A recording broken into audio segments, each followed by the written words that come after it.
Eu sou humano e, portanto, nada do que é humano me é estranho. Assim falava o poeta e dramaturgo romano Terêncio, e assim falo eu, Flávio Ricardo Vassoler, escritor, professor, youtuber e nômade, fiel como os pássaros migratórios. E hoje, em mais um vídeo de leitura literário-geográfica aqui no meu canal do YouTube, Flávio Ricardo Vassoler, eu trago para vocês fragmentos de uma das mais importantes obras para a minha formação, por uma outra globalização, do grande, do formidável geógrafo brasileiro Milton Santos, nascido, salvo engano, no município de Brotas de Macaúbas, no formidável estado da Bahia de Todos os Santos, professor da Universidade de São Paulo, geógrafo que recebeu grande reconhecimento tanto no Brasil quanto na comunidade internacional.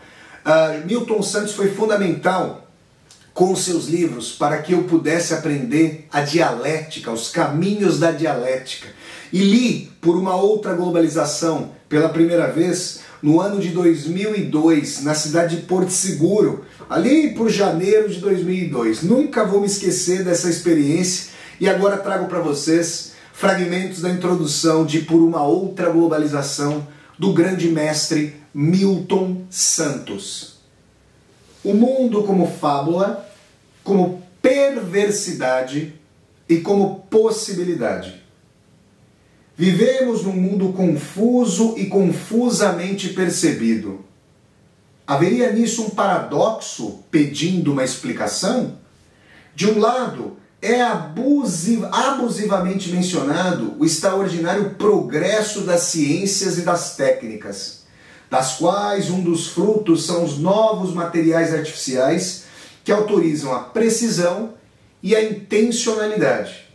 De outro lado, há também referência obrigatória à aceleração contemporânea e a todas as vertigens que cria, a começar pela própria velocidade. Todos esses, porém, são dados de um mundo físico fabricado pelo homem e pela mulher, cuja utilização, aliás, permite que o mundo se torne esse mundo confuso e confusamente percebido. Explicações mecanicistas são, todavia, insuficientes. É a maneira como, sobre essa base material, se produz a história humana que é a verdadeira responsável pela criação da Torre de Babel em que vive a nossa era globalizada. Quando tudo permite imaginar que se tornou possível a criação de um mundo veraz, o que é imposto aos espíritos é um mundo de fabulações, que se aproveita do alargamento de todos os contextos para consagrar um discurso único. Seus fundamentos são a informação e o seu império, que encontram alicerce na produção de imagens e do imaginário, e se põem ao serviço do império do dinheiro, fundado este na economização e na monetarização da vida social e da vida pessoal. De fato, se desejarmos escapar à crença de que esse mundo assim apresentado é verdadeiro e não quisermos admitir a permanência de sua percepção enganosa, deveremos considerar a existência de pelo menos 3 mundos num só. O primeiro seria o mundo tal como nos fazem vê-lo, a globalização como fábula. O segundo seria o mundo tal como ele é, a globalização como perversidade.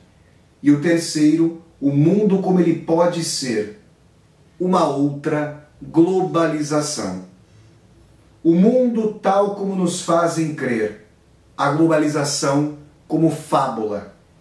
Este mundo globalizado, visto como fábula, erige como verdade um certo número de fantasias, cuja repetição, entretanto, acaba por se tornar uma base aparentemente sólida de sua interpretação. A máquina ideológica que sustenta as ações preponderantes da atualidade é feita de peças que se alimentam mutuamente e põem em movimento os elementos essenciais à continuidade do sistema. Damos aqui alguns exemplos. Fala-se, por exemplo, em aldeia global para fazer crer que a difusão instantânea de notícias realmente informa as pessoas. A partir desse mito e do encurtamento das distâncias, para aqueles e aquelas que realmente podem viajar, também se difunde a noção de tempo e espaço contraídos. É como se o mundo se houvesse tornado, para todos e para todas, ao alcance da mão. Um mercado avassalador dito global é apresentado como capaz de homogeneizar o planeta, quando, na verdade, as diferenças locais são aprofundadas. Há uma busca de uniformidade ao serviço dos atores hegemônicos, mas o mundo se torna menos unido, tornando mais distante o sonho de uma cidadania verdadeiramente universal. Enquanto isso, o culto ao consumo é estimulado. Fala-se igualmente, com insistência, na morte do Estado, mas o que estamos vendo é seu fortalecimento para atender aos reclamos da finança e de outros grandes interesses internacionais, em detrimento dos cuidados com as populações, cuja vida se torna mais difícil. Esses poucos exemplos, recolhidos numa lista interminável, permitem indagar se, no lugar de uma ideologia proclamada pelos que sustentam a bondade dos presentes processos de globalização, não estaríamos, de fato, diante da presença de uma ideologização maciça, segundo a qual a realização do mundo atual exige como condição essencial o exercício de fabulações. O mundo como é, a globalização como perversidade. De fato, para a maior parte da humanidade, a globalização está se impondo como uma fábrica de perversidades. O desemprego crescente torna-se crônico, a pobreza aumenta e as classes médias perdem em qualidade de vida. O salário médio tende a abaixar. A fome e o desabrigo se generalizam em todos os continentes. Novas enfermidades como a AIDS se instalam e velhas doenças, supostamente extirpadas, fazem seu retorno tragicamente triunfal. A mortalidade infantil permanece, a despeito dos progressos médicos e da informação. A educação de qualidade é cada vez mais inacessível. Alastram-se e aprofundam-se males espirituais e morais, como os egoísmos, os cinismos, a corrupção. A perversidade sistêmica que está na raiz dessa evolução negativa da humanidade tem relação com a adesão desenfreada aos comportamentos competitivos que atualmente caracterizam as nações hegemônicas. Todas essas mazelas são direta ou indiretamente imputáveis ao presente processo de globalização. O mundo como pode ser? Uma outra globalização. Todavia, podemos pensar na construção de um outro mundo, mediante uma globalização mais humana. As bases materiais do período atual são, entre outras, a unicidade técnica, a convergência dos momentos e o conhecimento do planeta. É nessas bases técnicas que o grande capital se apoia para construir a globalização perversa de que falamos anteriormente. Mas essas mesmas bases técnicas poderão servir a outros objetivos, se forem postas ao serviço de outros fundamentos sociais e políticos. Parece que as condições históricas do fim do século XX e agora do começo do século XXI apontam para esta última possibilidade. É de pensarmos se apontam. Tais novas condições tanto se dão no plano empírico quanto no plano teórico. Considerando o que atualmente se verifica no plano empírico, podemos, em primeiro lugar, reconhecer um certo número de fatos novos, indicativos da emergência de uma nova história.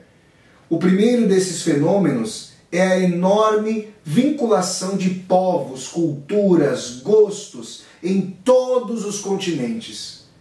A isso se acrescente, graças aos progressos da informação, a vinculação de filosofias, em detrimento do racionalismo europeu.